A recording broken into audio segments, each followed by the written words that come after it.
প্রত্যেক বছর নতুন নামে ঝড় আসে। আমরা এই ঝড়ের সঙ্গে নিজেদের মানিয়ে নিয়েছি। নতুন নতুন ঝড়ের নাম।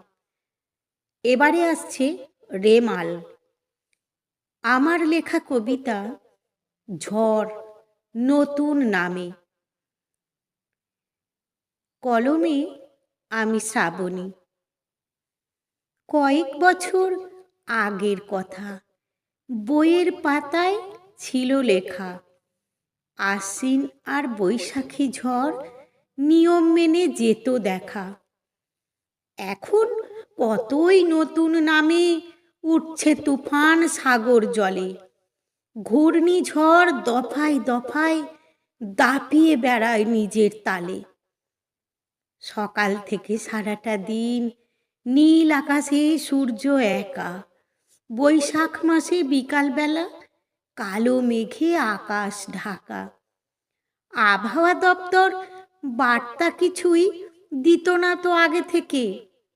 ইচ্ছে মতো আসা যাওয়া ঝড় বৃষ্টি চলত সুখে। সবুজ গাছেরা বনানী কাননে আকাশের দিকে চেয়ে চেয়ে নিস্তব্ধ হয়ে চুপটি করে দাঁড়িয়ে থাকতো ভয়ে ভয়ে।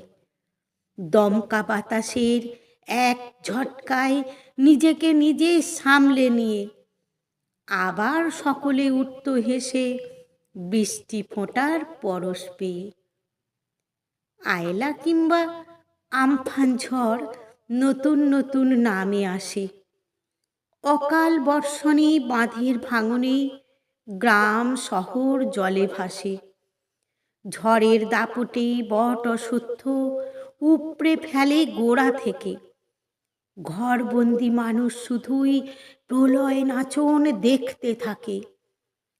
ঝড়ের গতির তীব্র বেগে লণ্ডভণ্ড প্রকৃতির বুকে।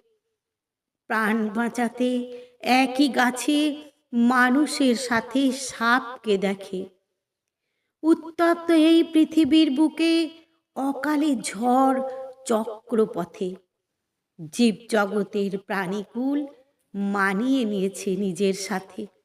এবার ঝড়ের নতুন নাম রেমাল বলে ডাকছে লোকে। সাগর পাড়ে নদীর ধারে ভয়ে মানুষ কাঁপতে থাকে। ঈশ্বর, তুমি সবার পাশে থেকো যেন দুঃখে শোকে। জলোচ্ছ্বাসে বাঁধের বাঁধন দিও প্রভু অটুট রেখে।